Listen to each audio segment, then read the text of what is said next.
Here's a question. Have you ever had a moment in grief that felt like a miracle?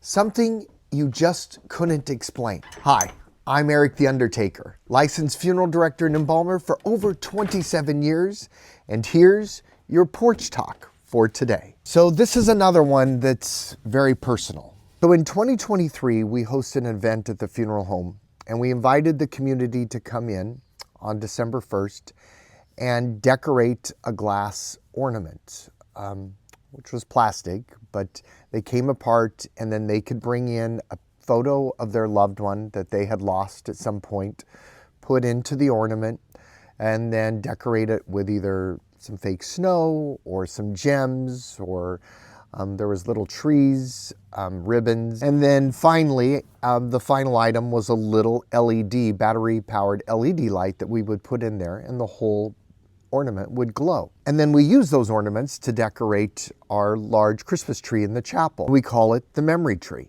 Well, my wife and younger children came in to the event as well, and the kids decided to make an ornament for our son who passed away in 2020, and brought in a photograph of him and decorated it like everybody else, and finally put the LED light inside the ornament. The ornaments added an additional glow to our tree.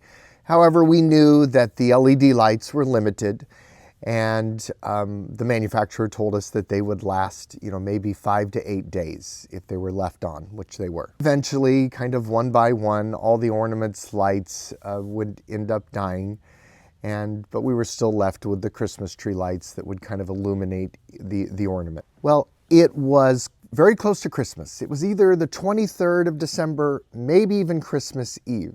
And in the funeral home very early, and another staff member came into my office and he said, "Eric, you're not going to believe this. You need to come to the chapel and see the tree." Keep in mind, this was long after all the ornament lights had died, actually including the one that my family had made for my son. But I went downstairs and into the chapel that was still dark, not lit, Christmas tree lights not on, except right in the center, there was one ornament that the light had somehow come back on.